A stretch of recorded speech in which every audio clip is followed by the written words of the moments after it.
All right, so get ready to maybe trade in those pumpkin spice lattes Oh, yeah. for a glass of something a little more Tuscan. Ooh, I like it.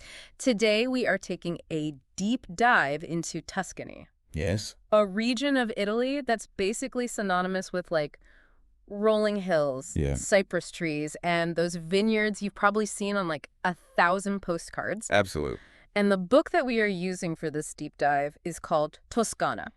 Okay. And it is basically our Bible for this episode. I like it. It covers the wine, the food, the sights, Oh, hey, really the whole Tuscan experience. the whole experience, yeah. And it's not even just about the beauty, although that definitely doesn't hurt. Right. What's so captivating about Tuscany is that it combines that scenery with centuries of history, Yeah. art, Mm-hmm. and a culinary tradition that's really like nowhere else. Yeah, it's like stepping into a Renaissance painting. Yes. But one where you can also have an amazing meal Exact. and a glass of world-class wine. That's it. So today we are going to give you basically a crash course on Tuscany. I love it.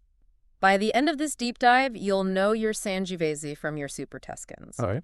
You'll be able to plan a trip that hits all the highlights and maybe even some hidden gems. Sounds good. We'll unpack what makes Tuscan wines so special, Mm. delve into the regional differences, Okay. and even figure out which wines pair best with like a Florentine steak Yes. or a plate of truffle-infused pasta. Because let's be real. Right. What's a trip to Italy without indulging in the food? Okay, so first things first. Yeah. Picture this.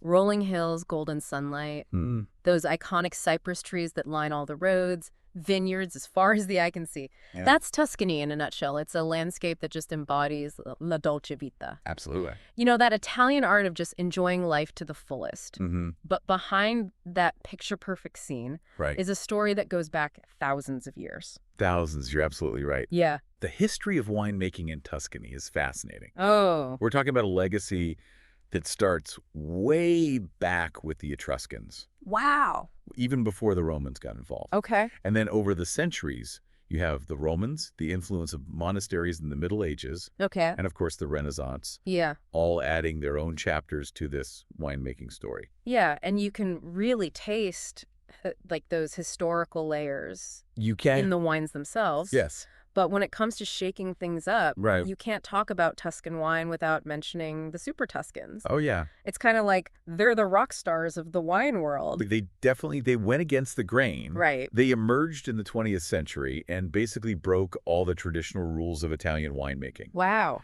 They were rebellious, Mm-hmm. using grapes that were not typically allowed in classic Tuscan wines like Cabernet Sauvignon Yeah. and Merlot, Okay. which are, French grapes, Right. not traditionally Italian at all. Yeah, they were definitely rule breakers. Yeah. But here's the thing. Yeah. They created wines that were so good that they basically became international sensations. Absolutely. Like Name, Sassicaia, Yes. Tignanello, or Ornellaia. Or Nelaya. These are wines that people dream about tasting. Yes. And what's so interesting about them Yeah. is that they prove that sometimes the most incredible things can happen when you take a risk and challenge the status quo. Totally. And speaking of taking risks, have you ever tasted a Sangiovese? I have, yes. It's the most planted grape in Tuscany. It is. And for good reason, it's the backbone of some of the most famous wines like Chianti Classico Yes. and Brunello di Montalcino. It's the heart and soul of Tuscan wine. Yeah. And it's known for these complex flavors. Like you get bright red cherry, Oh, yeah. plum notes, and then also hints of spice, Okay. like black pepper and clove. Interesting. And then it has this really interesting, earthy, almost leathery Right. quality to it that makes it very unique. Yeah, and it's a wine that can age beautifully, too. Developing even more complexity over time. Absolutely. But here's the thing that always fascinates me. Yeah. Sangiovese can taste completely different depending on where it's grown. That's the beauty of terroir. Yeah. Right. The soil, the climate, the altitude, Mm-hmm. all those things play a role in shaping the final flavor of the wine. And while Sangiovese is the king, It is. we can't forget that those, rebellious French grapes, Right. Merlot and Cabernet Sauvignon, have really found a home in Tuscany. They have, yeah, they bring their own unique character to those super Tuscan blends. Yeah, and we can't overlook the white grapes either. Of course not. Tuscany has some amazing white wines made from grapes like Trebbiano, Yeah. Malvasia, Malvasia, Vermentino. Vermentino. And then you have these lesser-known red blending grapes like Canaiolo and Colorino, Right. which add depth and intrigue to Sangiovese-based wines. So are you saying there's a Tuscan wine for everyone? Pretty much, yeah. I love it. But now let's get specific. Oh. Are you ready to dive into some of Tuscany's iconic wine regions? Lead the way, I'm all ears. All right, let's start with Chianti Classico. Okay. It's probably the region that most people picture when they think of Tuscany. Right, right. You've got the rolling hills, Mm-hmm. the medieval villages, Yes. those historic wineries that have been making wine for centuries. Centuries, yeah. Seriously, it's like stepping into a time capsule. And Chianti Classico is Sangiovese territory. This is where it really shines. The book actually talks about this interesting soil type Oh, yeah. in Chianti Classico Okay. called galestro. Gastro. It's a type of schist that gives the wines a particular minerality and structure. It's a great example of how the soil directly influences the flavor of the wine. Right. Imagine you're drinking a Chianti Classico with those bright, like, cherry notes. But then you get this added layer of earthy, stony complexity Wow. because of the galestro, so it adds a whole other dimension. That makes so much sense. Yeah. And speaking of complexity, Chianti Classico has a classification system, Oh, right. kind of like levels of quality and aging. Okay. You've got Annata, which is the youngest wine, then Reserva, which is aged longer, Okay. and then Gran Selezione, which is the top tier and only made in exceptional years. So the good thing to look for on the label, especially for Yeah. new to Chianti Classico. Yeah, and for anyone planning a trip, the book recommends visiting some of the historic wineries like Barone Ricasoli, Oh, wow. which is one of the oldest in the region, Okay. and Antinori nel Chianti Classico, which is known for its innovative approach to winemaking. I love that. I mean, can you imagine the stories those wineries could tell? I know. It would be like a history lesson straight from the source. Now, if we're talking about prestigious Tuscan wines, Yes. we can't leave out Brunello di Montalcino. Okay. It's one of the most sought-after Italian wines. Wow. And it's made with a special clone of Sangiovese called Sangiovese Grosso, Okay. which they actually just call Brunello in Montalcino. Wait, a clone. Is that like a science experiment gone right? Well, not exactly. Okay. A clone in the world of wine is basically a specific variation of a grape variety Mm-hmm. that has very unique characteristics. Okay. So think of Sangiovese Grosso or Brunello as like a super-powered version of Sangiovese Gotcha. with even bolder flavors and tannins. So it's like the Sangiovese had a baby with like Superman. You could say that. Okay. And those super-powered grapes Right. thrive in Montalcino's unique terroir, Okay. which is a little bit warmer and drier than Chianti Classico, Okay. with clay and limestone soils. Mm-hmm. And all of that combines to give Brunello di Montalcino its powerful structure, intense fruit flavors, Yeah. and the ability to age for decades. Okay, I'm officially intrigued. Yes. So what's the deal with the aging requirements for Brunello? Yeah, The book mentioned it takes a long time before you can even drink it. it does. Yeah, Brunello di Montalcino has strict aging requirements. Oh. Okay. The regular Brunello has to age for at least 5 years, 2 of which have to be in oak barrels. Okay. And if you see Reserva on the label, Yeah. that means it's aged for 6 years with a minimum of 2 in oak. So patience is definitely a virtue when it comes to Brunello. It is. Not exactly wine for like instant gratification. No. But it sounds like the wait is worth it. Absolutely. And if you're ever in Montalcino, Yeah. Biondi Santi is considered a must visit. Okay. They're like practically royalty in the Brunello world Wow. and credited with pioneering the style. Okay. And Casanova di Neri is another one that's making some truly incredible Brunello. So we've got Chianti Classico. Yes. We've got Brunello di Montalcino. Would you? What's next on our Tuscan wine tour? Let's head over to Vino Nobile di Montepulciano, Okay. another region known for its beautiful landscapes, historic towns, Mm-hmm. and you guessed it, fantastic Sangiovese-based wines. Wait, more Sangiovese? I know, but remember how we talked about clones? Yeah. Well, Vino Nobile di Montepulciano uses yet another Sangiovese clone Oh, wow. called Prudiolo Gentile. Okay. Think of it like a cousin to Sangiovese Grosso, but with his own personality and quirks. Okay, this is getting interesting. So how does this Prugnolo Gentile compare to the other Sangioveses? It produces wines that are known for their elegance and structure. Okay. They're often described as having a more refined, almost aristocratic character Oh, compared to the boldness of Brunello. Right. The terroir in Montepulciano is also a bit different. Okay. It's got those clay and limestone soils, Mm-hmm. but it also gets these warm, dry summers, which contribute to the wine's ripe fruit flavors. And I'm guessing Vino Nobile di Montepulciano has its own set of aging requirements. You bet. Right. The standard Vino Nobile needs to age for at least 2 years, Okay. with a minimum of 1 year in oak, Mm-hmm. and the Reserva has to spend 3 years aging, Wow. with at least 2 of those in oak. Okay. So while it doesn't require quite as much patience as Brunello, Right. you're still rewarded for waiting a bit. Got it. So if someone's in Montepulciano and wants to, like, do some wine tasting, Yes. which wineries would you recommend checking out? Contucci is a great one to visit. Okay. It's a historic winery Hmm. with a reputation for making classic Vino Nobile di Montepulciano. Okay. And Poliziano is another one that's highly regarded for its quality wines. Right.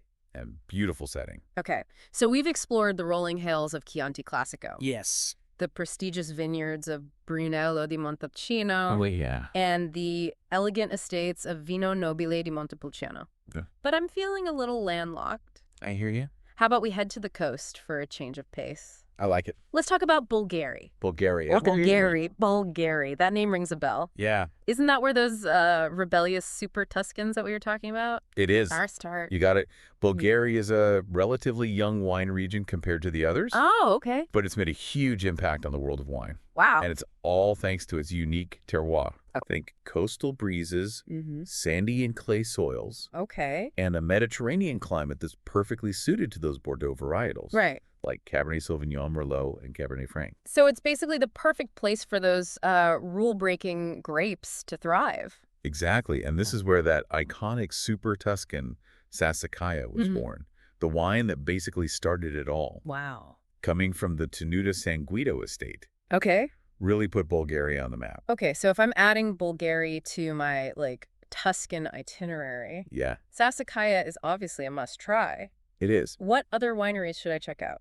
Tenuta San Guido, where Sassicaia is made, is definitely worth a visit. Okay. And Ornegliaia is another one that consistently produces some of the most sought-after super Tuscans. Sure. Now, the book also mentions a few other regions that are worth exploring, Oh. even if they're not quite as famous as the big names we've covered. Right. I'm kind of intrigued by Maremma, Maremma, yeah. which is down on the coast and known for its full-bodied reds. It's definitely an up-and-coming region and producing some really interesting wines. And then there's Carmignano, Carmignano, okay. which is west of Florence. They do some, like, cool blends there, Oh, nice. like Sangiovese and Cabernet Sauvignon together. That's a really unique combination. It's great to see how different regions are experimenting Yeah. and putting their own spin on Tuscan winemaking traditions. And then there's Chianti Rufina, Chianti Rufina. which is east of Florence. Okay. They make some seriously elegant Sangiovese wines there. It just goes to show how diverse Tuscany is. Right. Even within a single grape variety like Sangiovese, Mm-hmm. you can travel from one region to the next and have a completely different wine experience. Okay, so we've covered a lot of ground, We have literally, when Yeah. it comes to Tuscan wines. lots of ground. But I think it's time to move on to the part that I'm personally most excited about, Okay. the food. All right. Because what's a glass of Tuscan wine Right. without some delicious food to pair with it? I couldn't agree more. Get ready to have your taste buds tantalized. Because next, we're diving into the delectable world of Tuscan cuisine. Yes. All right, let's talk Tuscan food. Okay. I'm already getting hungry just thinking about it. Me too. And we have to start with the most iconic Tuscan dish of all, Okay. the bistecca alla fiorentina. Yes. It's basically a giant, thick-cut T-bone steak, It is? and they usually source it from a special breed of cattle called Chianina. Oh, wow. Imagine this, like, beautifully marbled steak Okay. grilled over hot coals Mm. until it's perfectly charred on the outside Yes. and juicy on the inside. It's one of those dishes where simplicity is key. Yeah. You don't need a ton of fancy ingredients Right. or complicated techniques. It's all about letting the quality of the meat speak for itself. Mm-hmm. Just salt, pepper, maybe a squeeze of lemon, and you're good to go. So simple. Oh, and they cook it al sangue, Oh, which means wow. rare for those who aren't familiar with Italian cooking terms. Yeah, it's not for the faint of heart if you like your steak well done. Right.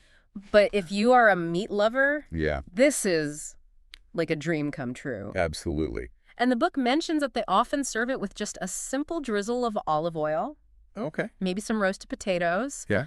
or a side of white beans. Nice. It's rustic. It is. It's hearty. It is. That's just Tuscan. It's Tuscan. And of course, we need to talk about what wine to pair with this culinary masterpiece, Of course. what would you recommend? Oh, for Bistecca alla Fiorentina, Yeah. you definitely need a wine that can stand up to all that, like, rich, savory flavor. Right.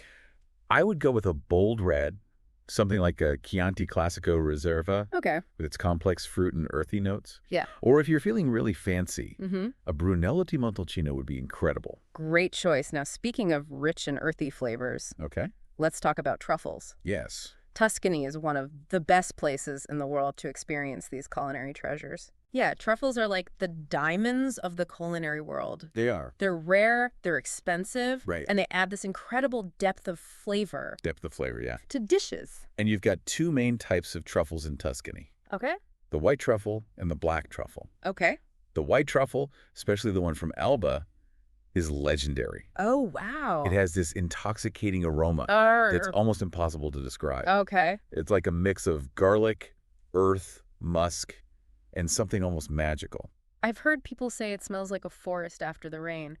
That's a pretty good description. Yeah. And the flavor is just as intense and complex. Wow. But here's the thing. Yeah. White truffles are only available for a very short season. Yep. Usually from September to December. So if you want to experience the white truffle magic, Yes, you have to plan your trip accordingly. exactly. And then you have the black truffle, Okay. which has a more earthy, almost chocolatey flavor. Oh, interesting. It's available from November to March, so it's a little easier to find. Right. But no matter what type of truffle you try, you are in for a treat. Okay, so let's say we've got a dish with truffles. Yeah. What kind of wine would you pair with that? It depends on the type of truffle Okay. and the dish itself. Right. For a delicate pasta with white truffle, you want a wine that won't overpower those subtle flavors. Mm-hmm. Something like a Vernaccia di San Gimignano, Okay. which is a crisp, dry white wine with notes of citrus and almond. Okay. That would be beautiful. Yeah. Or even a Barolo, a prestigious red from Piedmont, which is known for its elegance and complexity, could work really well Okay. with the white truffle. And for a dish with black truffle. A Chianti Classico Reserva would be fantastic. Okay. Those earthy notes in the wine would complement the truffle perfectly. This is making me seriously hungry. I know. Now, we can't talk about Tuscan food without mentioning pasta. Right. I mean, Italy is practically synonymous with pasta. Absolutely. And in Tuscany, they take their pasta very seriously. They do. It's all about using fresh, high-quality ingredients and keeping things simple, Yeah. but flavorful. Simple but flavorful. And they have so many different types of pasta, They do? each with its own unique shape and texture. Yes. One of my favorites is pappardelle, Pappardelle, okay. which are these wide, flat ribbons of pasta. Yeah. Perfect for like hearty sauces like a wild boar ragu, Oh, wow. which is a classic Tuscan dish. Is. You could also do a pappardelle with a rich porcini mushroom sauce. Oh, delicious. Which is absolutely divine. And then there's tagliatelle, Okay. which is similar to pappardelle but a bit thinner. Mm-hmm. It's often served with lighter sauces, like Yeah. a classic tomato and basil, or even an Alfredo sauce, Okay. which, fun fact, is actually an Italian-American invention. Wait, really? I know. I always thought Alfredo was a purely Italian thing. Nope, it was created in Rome, Wow. but became famous in the U.S. That's so interesting. But back to Tuscan pasta, they also have pici, which is a thicker hand-rolled pasta Oh, cool. that's often served with the simple garlic and tomato sauce. Okay. And of course, you can't forget gnocchi, Right. those pillowy potato dumplings, Yes. which are often served with a sage butter sauce or a pesto. Yeah. And then there's ravioli, Yes. which can be filled with all sorts of delicious things, Right. from ricotta and spinach to meat or even pumpkin. It's pasta paradise. It is. Any tips on pairing wine with all this delicious pasta? Yes, please. As a general rule of thumb, Okay. for lighter pasta dishes with tomato-based sauces, a Chianti Classico Yeah. or a young Sangiovese would be a great choice. Okay. Those wines have a nice acidity Yeah. that cuts through the richness of the sauce. Makes sense. And for those richer pasta dishes with meat or mushrooms, Yeah. a Brunello di Montalcino Yeah. and the Vino Nobile di Montepulciano would be the perfect match. Okay, now for the cheese course. Right. Tuscany is also known for its amazing cheese, right? Oh, definitely. And one cheese you absolutely have to try is Pecorino Toscano, Pecorino Toscano. which is a sheep's milk cheese. Okay. Comes in different varieties. Yeah. You can find it fresh and soft Mm-hmm. or aged in quite sharp. Yeah, I love how versatile Pecorino Toscano is. It is. You can crumble it over pasta, Yeah. shave it on Yeah. salads, or just eat it with some crusty bread and a glass of wine. And speaking of things to eat with wine, Okay.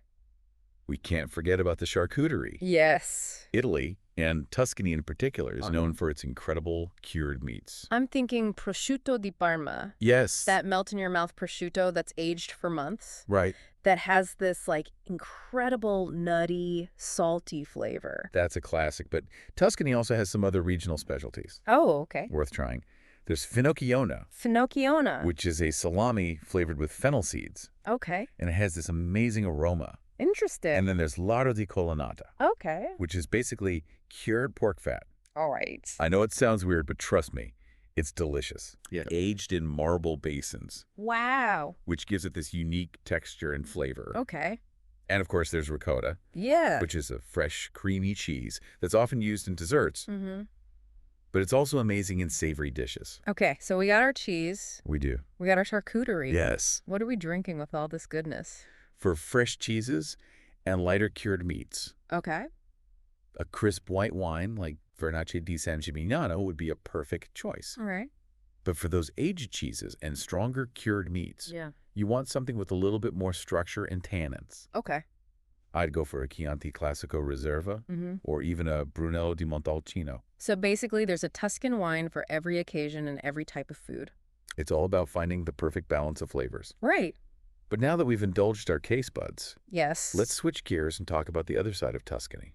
Okay. The art, the history, the incredible cities and towns just waiting to be explored. Yeah, Tuscany isn't just about eating and drinking, although that's definitely a big part of the experience.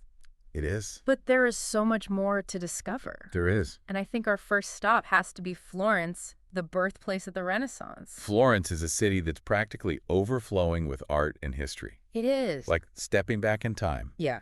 but in the most beautiful way possible. And our Tuscan Bible, Toscana, has a whole section Oh, good. dedicated to Florence's must-sees. Okay. And first on the list Yeah. is the Uffizi Gallery, Uffizi. Okay. which is home to some of the most famous Renaissance masterpieces yes. in the world. In the world, yeah. We're talking Botticelli's Birth of Venus, Hmm. Leonardo da Vinci's Annunciation, Oh, wow. and works by Michelangelo, Raphael, and Caravaggio.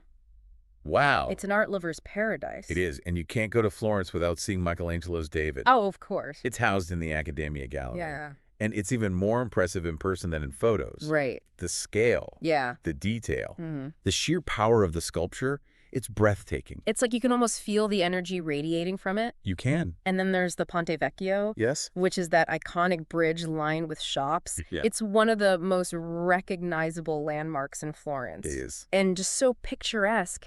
Mm. It's amazing to think that people have been walking across that bridge for centuries. I know. And it's still standing strong. It's a testament to the ingenuity of those Renaissance architects. Right? And for a glimpse into the political history of Florence, Okay. you have to visit the Palazzo Vecchio, Okay. which is the old palace that now houses a museum. Okay. It's filled with incredible art and historical artifacts. Whoa.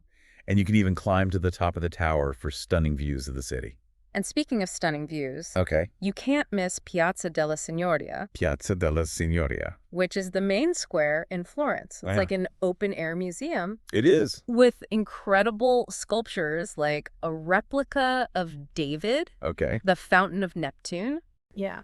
And the Loggia dei Lanzi, which is filled with Renaissance sculptures. Yes. And then you have the Palazzo Vecchio looming over the square, It's beautiful. which just adds to the grandeur of the whole scene. It's one of those places where you could just spend hours Yeah. wandering around, Mm-hmm. soaking up the atmosphere, Right. admiring all the details. Absolutely. But let's move on from the Renaissance, Okay. shall we? Yeah. I think it's time to travel back even further in time Okay. and head to Siena, Siena. a city that's practically frozen in the Middle Ages. Siena is one of those places that just transports you to another era. It does. The architecture, Yes. the narrow streets, Mm-hmm. the whole atmosphere. It's like stepping onto a movie set. It is. And the heart of Siena Yeah. is Piazza del Campo, Piazza del Campo. which is this incredible shell-shaped square Wow. that is famous for the Palio horse race. Oh, yeah. It's one of the oldest and most unique horse races in the world. And it is a huge event for the people of Siena. Yeah, I've seen photos of the Palio, and it Yeah. looks wild. It is. It's crazy. The jockeys ride bareback, They do. and the whole city just comes alive for this race. It does. It must be an incredible experience to witness in person. It's definitely something you have to see to believe. Right. The energy, the passion, the pageantry. Wow. It's unlike anything else. And while you're in Siena, Yeah. make sure to visit the Duomo di Siena, Okay. which is this stunning cathedral with a black and white striped facade. It's beautiful. It's one of the most beautiful cathedrals I've ever seen. It is, and for a bit of a hidden gem, Yeah. the book recommends checking out the Piccolomini Library, Piccolomini Library. which is part of the Duomo complex. Sorry. It's a Renaissance masterpiece with incredible frescoes by Pinturicchio, Oh, wow. and it's just this peaceful oasis Yeah. in the middle of this bustling city. It's a great place to escape the crowds and just marvel at the artistry. But now let's head to our final destination on our Tuscan adventure, Okay. Pisa. Pisa. And Yeah. yes, we have to talk about the Leaning Tower. I mean, you can't go to Pisa and not see the Leaning Tower, right? You can't. It's one of the most iconic landmarks in the world. It's definitely a sight to behold. It is. But Pisa is more than just the Leaning Tower. Okay. The whole Piazza dei Miracoli, which means Square of Miracles, Oh, wow. is a UNESCO World Heritage Site. Okay. It's home to the Leaning Tower, Mm-hmm. the Duomo di Pisa, Yeah. the Baptistery, Okay. and the Camposanto Monumentale, which is this incredible monumental cemetery. Yeah, the Piazza dei Miracoli is one of those places where you just feel the weight of history You do. and artistry all around you. It's Yeah. pretty amazing. It is. And Toscana also suggests exploring some of the medieval villages Yeah. that are scattered throughout the region. Right. They mention San Gimignano, which is known for its towers Right. that rise above the Tuscan hills. And Monteriggioni, Monteriggioni. which has these perfectly preserved medieval walls Wow. that make you feel like you've stepped back in time. Those towns are like little time capsules. They are. And for the adventurous souls out there, Yes. the book recommends hiking along the Via Francigena, Okay. which is an ancient pilgrimage route that passes through Tuscany. Wow. Or you could explore the Casantanese Forest National Park, Okay. which has some incredible hiking trails and stunning scenery. And for those who prefer a more relaxing vacation, Yes. Tuscany also has some incredible thermal baths in places like Saturnia Oh, and Montecatini Terme. okay. Imagine soaking in those warm, mineral-rich waters Yeah. surrounded by the rolling hills of Tuscany. Sounds like the perfect way to unwind Right. after a day of exploring. And we're just scratching the surface of all the things you can do in Tuscany. Absolutely. The book also mentions hot air balloon rides over the vineyards, cooking classes where you can learn to make all those delicious dishes we've been talking about, Yes. olive oil tastings. The possibilities are endless. It's seriously a place where you can indulge all your senses. It is, but I think it's time to start wrapping things up. Okay. This Tuscan journey has been incredible. It really has been. What are your main takeaways from our deep dive into Tuscany? What stands out to you the most? Honestly, my head is spinning. I know, right? With all the incredible things that we've learned about Tuscany, Yes. I'm already dreaming of, like, sipping Chianti Classico Oh, yeah. on a sun-drenched terrace Duty. overlooking those rolling hills. I can practically picture it myself. Yeah. But beyond just those, picture-perfect landscapes, Yeah. what really struck me was the sense of history that permeates everything in Tuscany. Right. From the ancient Etruscans to the Renaissance masters. Mm-hmm. You can just feel that legacy in the art, the architecture, Yeah. even the food and wine. It's like every sip of wine, Yes. every bite of food. Every cobblestone street is telling a story. It is. And what's so cool is how Tuscany manages to balance that Mhm. deep-rooted tradition with a spirit of innovation. Exactly. I mean, think about those Super Tuscans. Yeah. They completely shook up the wine world. They did. And they came from a place that's been making wine for centuries. That's what makes Tuscany so fascinating, Yeah. right? It's a region that's constantly evolving, Mm-hmm. but never forgets its roots. Right, which makes me wonder, Yeah. what's next for Tuscany? Ooh. What other culinary or winemaking trends Oh. will emerge from this region in the future? That's a great question. Yeah. I mean, Tuscan cuisine is already so incredible, I but know. what if they started experimenting Yeah. with modern techniques or fusing traditional flavors Okay. with global influences? Right. It could be a culinary revolution. Yeah, imagine a Tuscan tasting menu Yes. that blends those rustic, earthy flavors. With, like, cutting-edge culinary techniques? Yeah. Or what if they started aging Pecorino Toscano Oh, interesting. in a way that creates, like, completely new flavor profiles? Right. The possibilities are endless. I know. I'm already booking a flight back in 5 years Yeah. just to see what they come up with. Me too. But for anyone listening who's feeling inspired to experience Tuscany for themselves, I say go for it. Do it. Whether you're a diehard foodie, a history buff, Yes. an art enthusiast, Mm-hmm. or just someone who appreciates beautiful landscapes Right. and delicious wine. Tuscany has something special to offer. It's one of those places that truly has it all. It does. And the best part is you can experience it at your own pace. Absolutely. You can spend your days exploring, like, world-class museums. Yeah. Or you can just relax in a charming cafe, Mm-hmm. sipping espresso Yeah. and watching the world go by. And don't forget about those cooking classes and wine tastings. You can learn to make your own pasta from scratch Yeah. or blend your own super Tuscan wine. So to sum it up, if you're looking for a travel destination that will stimulate your mind, Yes. your palate, and your sense of adventure, look no further than Tuscany. That's it. And hey, if you do plan a trip, Yeah. send us a postcard. Please do. Yeah, for now. Ciao for now.